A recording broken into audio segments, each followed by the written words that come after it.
Question आ रहे हैं, statement based question आ रहे हैं, अजर रीजन क्वेश्चन आ रहे हैं, ऑलवेज आ गया तो मतलब यहाँ कुछ गड़बड़ी कर सकता है पेपर वाला। नोट आ गया मतलब यहाँ कुछ गड़बड़ी कर सकता है, उसको आप हाईलाइट कर लो या फिर उसी टाइम याद रखो कि हाँ, शॉर्ट नोट से ज़्यादा एनसीईआरटी पढ़ना ज़्यादा फायदेमंद लगता है मुझे। कॉलेज जाओगे आप, तुम्हारा होगा अगले साल, ठीक है, तुम जाओगे जब देखना मजे आते हैं, बहुत मजे। So hey guys, welcome back to my YouTube channel, this side Pulkit and I am currently pursuing MBBS in Vardhman Mahavir Medical College New Delhi. तो सबसे पहली बात, आपको टॉपिक पता चली गया होगा बायो की एनसीईआरटी कैसे पढ़नी है। तो फर्स्ट बात है कि never highlight your NCERT in your first run. मैं क्या कह रहा हूँ कि जब आप पहली बार पढ़ोगे तो आपको सब कुछ आपको इम्पोर्टेंट लगेगा कि हाँ यार ये भी इम्पोर्टेंट है, इसे हाईलाइट कर लेता हूँ, वो भी इम्पोर्टेंट, इसे भी हाईलाइट कर लोगे तो एंड में क्या होगा ना कि आपकी पूरी बुक रंगीन हो जाएगी फर्स्ट रन में ही, एंड मज़े नहीं आएंगे। देख रिपीटिटिव रिवीजन करने होते हैं बायो के स्पेशली। तो उसमें क्या है ना कि अगर हम पहली बार में सब कुछ वो कर रहे हैं, रंगीन कर दे रहे हैं, एक पेज में ऐसे बच्चे भाई एक पेज में सिर्फ 3-4 लाइन छोड़ रखी है और बाकी सब हाईलाइट कर दिया, भाई फिर रिवीजन करेगा तो क्या हाईलाइट करेगा। तो मैं क्या कह रहा हूँ कि पहली बार पढ़ो ना तब हाईलाइट मत करो। क्या चीज़ हाईलाइट करनी है मैं बता रहा हूँ ये वीडियो में, ठीक है। हाईलाइट का हो गया। अब देख, हमें पता चल गया रीड कैसे करना है, रीड में हाईलाइट नहीं करना। सेकंड है याद कैसे करना है। तो देख, प्रैक्टिकल अप्रोच बता रहा हूँ। जब भी आप एग्जाम में बैठे होते हो, आपको ऐसा लगता है ना कि हाँ यार देख ये वाला क्वेश्चन था, इस क्वेश्चन को मैंने पढ़ा था, कहाँ पढ़ा था, हाँ ये उस पेज में था, उस पेज में कहाँ, ऊपर वाले पैराग्राफ में था यार, उस बस 2-3 लाइन वाले टाइप पे था, बट याद नहीं आता क्या था वो। होता है, मेरे साथ होता था। तो देख, इसका मेरे को एक बिल्कुल परफेक्ट तरीका, इसको कैसे यूज़ कर सकते हो ना आप थ्योरी पढ़ रहे हो, मोरफो का चैप्टर है, उसमें प्रेजेंटेशन पढ़ रहे हो या कुछ भी पढ़ रहे हो, तो अगर आप पढ़ के देखो कि आप ये पेज है, ठीक है, बहुत ज़्यादा थ्योरी लिखी हुई है, आप उसको अगर आप फ्लो चार्ट में या डायग्राम में टेबल की फॉर्म में अगर आप कन्वर्ट कर सकते हो ना, तो मैं सजेस्ट करूँगा आप ज़रूर कीजिए। क्योंकि क्या है ना, टेबल बनानी, आपने प्रेजेंटेशन है वो सारी उनके नाम लिखे, उनकी क्या फीचर्स हैं एंड उनके एग्जाम्पल, टेबल बना ली। उस टेबल को आप हर दिन देखो, हर 5 दिन में देखो, हर उस टेबल को आसान होता है याद करना। क्योंकि जब भी आप माइंड को हाँ ये था, इस टेबल में मेरे को टेबल याद है, मेरे को थ्योरी याद नहीं, वो एक पेज में क्या महाराष्ट्र लिख रखा है वो याद नहीं, मेरे को क्या याद है, टेबल याद है। टेबल याद की हाँ ये था हो गया। टेबल याद करना मोर ईजियर। तो मैं क्या कहना चाह रहा हूँ कि आप विजुअलाइज अप्रोच लो, ठीक है, थ्योरी वाले अप्रोच मत लो, आप विजुअलाइजेशन पे रिलीव करो। The third and most important चीज़ है PYQs। पता है PYQs क्या करते हैं? बच्चे सब करते हैं PYQ, कैसे करते हैं वो इंपॉर्टेंट है। क्या कर रहे हैं, चैप्टर पढ़ा, क्वेश्चन लगाया, इसके बाद तब PYQs किए। मैं क्या कहना चाह रहा हूँ ना कि आप साथ ही साथ PYQs करो। जो भी आपको PYQ दिख रहा है ना, उसको आप अपनी NCERT में लिख लो। पता है क्यों? क्योंकि जो ट्रेंड मैंने देखा था एंड में जो आपको बताने वाला हूँ वो है कि जो जिस पैराग्राफ में से NCERT के क्वेश्चंस आते हैं ना, NTA जिस पैराग्राफ से उठा रही है, बहुत ज़्यादा चांसेस होते हैं कि उसी पैराग्राफ में से बार बार वो क्वेश्चन दे। सेम क्वेश्चन हो जरूरी नहीं है, बट उसी पैराग्राफ में से होते हैं भाई। आप मेरी बात विश्वास नहीं कर रहे हैं, आप खुद जाके देखो। आप तक क्या अगर 10 मिनट लगेगी, ज़्यादा नहीं लगेगी। What if it is correct, कितना फ़ायदा हो सकता है देखो, ठीक है। देख, अगर गलत लग ही रहा हूँ मैं तो क्या है, 10 मिनट वेस्ट कर लो यार, क्या कर लोगे, ठीक है। अगर आप सही हो तो 10 मिनट आपको फ्यूचर में इतनी ज़्यादा बेनिफिशियल होगी, इतनी ज़्यादा, बहुत ज़्यादा।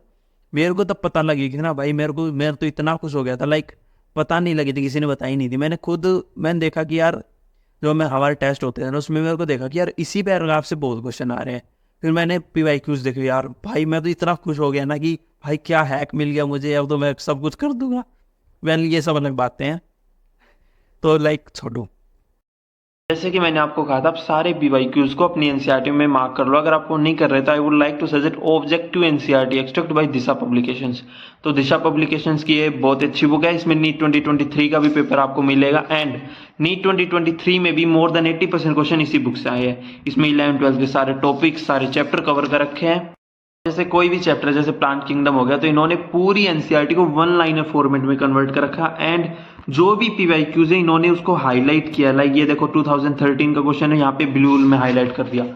ऐसे ही हर टाइप सारे क्वेश्चंस को हाईलाइट कर रखा है, हर टॉपिक वाइज हाईलाइटिंग मिल जाएंगे आपको। बात करें क्वेश्चंस की तो आपको अलग अलग टॉपिक से अलग अलग क्वेश्चंस मिलेंगे विद एनसीईआरटी मार्किंग्स। ये एक बहुत ही अच्छा फीचर मुझे लगा। एंड इस बुक में मोर देन 6000 क्वेश्चन है, अलग अलग टाइप के क्वेश्चन है, जैसे एनसीईआरटी एग्जाम्पलर हो गया, मैच द कॉलम क्वेश्चन हो गए, जैसे 2 स्टेटमेंट बेस्ड हो गया, 4 स्टेटमेंट बेस्ड क्वेश्चन हो गए, अजर रीजन क्वेश्चन हो गए, एंड यहाँ पे स्किल एनहांसर एमसीक्यूज, लाइक हर टाइप के आपको बिल्कुल अलग अलग टाइप के क्वेश्चंस मिलेंगे। लास्ट में आंसर कीज है। एंड इस बुक को आप कॉम्बो में भी ले सकते हैं फिजिक्स केमिस्ट्री बायो के लिए। अगर बुक्स चेक करो, लिंक डिस्क्रिप्शन में दे दूंगा। अब नेक्स्ट चीज़ है कि जब आप पढ़ रहे हो ना एनसीईआरटी, आप ऐसा मत करो कि यार आप पढ़ रहे हो जस्ट ऐसे नॉवल की तरह पढ़ रहे हो, ऐसा मत करो। अटेंटिव रहो आप पढ़ते वक्त। कि अटेंटिव कैसे, लाइक आप दिमाग में ऐसे रखो कि हाँ मैं क्यों पढ़ रहा हूँ, क्योंकि एग्जाम में क्वेश्चन आ रहे हैं। कैसे क्वेश्चन आ रहे हैं ये इंपॉर्टेंट है। कैसे क्वेश्चन आ रहे हैं, स्टेटमेंट बेस्ड क्वेश्चन आ रहे हैं, अजर रीजन क्वेश्चन आ रहे हैं, ट्रू फॉल्स के क्वेश्चन है। ट्रू फॉल्स एग्जैक्ट नहीं देखिए, ट्रू फॉल्स है। ट्रू फॉल्स टाइप में क्या कहना चाह रहा हूँ, लाइक 2 स्टेटमेंट दे दी, एक में वो कर दिया, एंड सेकंड में क्या है ना, स्टेटमेंट आपको सही लगी बट नोट हटा दिया या कोई और वर्ड हटा दिया, ऑलवेज।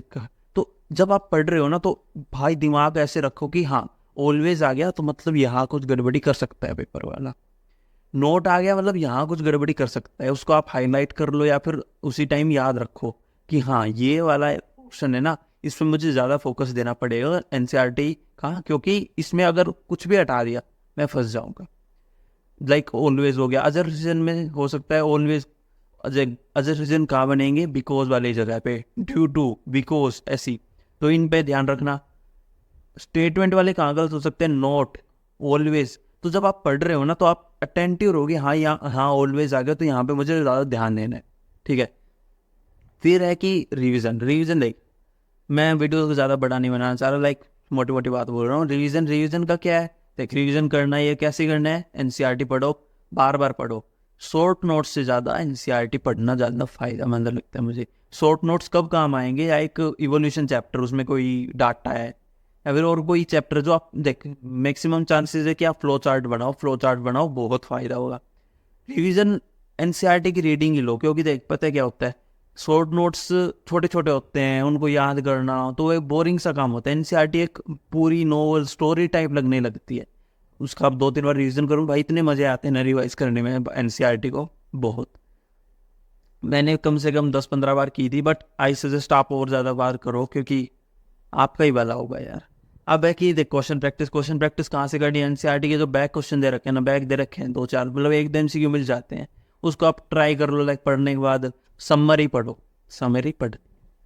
एंड क्वेश्चन प्रैक्टिस कोई भी आप बुक ले लो, या जो भी आपके पास जो नोट्स है, कोई मतलब आप पैकेज में सिर्फ एनसीईआरटी वाले, बाहर आउट ऑफ एनसीईआरटी लगा रहे हो, मैं सजेस्ट नहीं कर रहा। आपका लॉस या नहीं है लॉस, देख लो आपकी मर्जी, मैं कुछ नहीं बोल। पैकेज वगैरह हो गया, कोई भी बुक ले लो, बट क्या ध्यान रखना है, एनसीईआरटी की ही हो, लाइक एनसीईआरटी बेस्ड हो, एनसीईआरटी से बाहर क्वेश्चन ना हो। एंड मैंने अपने टेलीग्राम चैनल पे बिल्कुल एनसीईआरटी बेस्ड, मेरी तो नहीं है, मैंने कॉपी कर रखी है, क्यों झूठ बोलना यार, मैं यार इतना टाइम ही नहीं है मैं खुद की सीरीज बनाऊँ, बट मैंने दी थी वो अपने प्रिपरेशन टाइम में। एंड मैंने वही अब मैं अपने टेलीग्राम पे शेड्यूल वाइज पोस्ट करता रहता हूँ। हर संडे टेस्ट होता है, शेड्यूल डाल रखा है मैंने बहुत दिनों से। कुछ बच्चे देते हैं, कुछ नहीं देते यार, मैं कुछ नहीं कर सकता जो नहीं देने वाले। तो तुम्हें देना है बिल्कुल। अगर देख ट्राई करने में कुछ नहीं चाहता, एक बार ट्राई करके देखो, बेनिफिट होगा कर लेना, नहीं देना मत दो यार, मेरे को क्या है। वेल आज के लिए इतना ही है। एंड अब काफ़ी दिन से इनएक्टिव भी हो गया था मैं, बट क्योंकि देख मैं कॉलेज गया, हॉस्टल तो मिला नहीं है अभी तक, मतलब शिफ्टिंग वगैरह में काफ़ी टाइम लग जाता था, अप डाउन करना वगैरह वगैरह, बहुत काम होते हैं यार। कॉलेज जाओगे आप, तुम्हारा होगा अगले साल, ठीक है, तुम जाओगे, जब देखना मज़े आते हैं, बहुत मज़े आते हैं, पढ़ाएंगे प्रोफेसर्स, मज़े आएंगे। वेल आज के लिए इतना ही, तो मिलते हैं नेक्स्ट वीडियो में, तब तक के लिए बाय।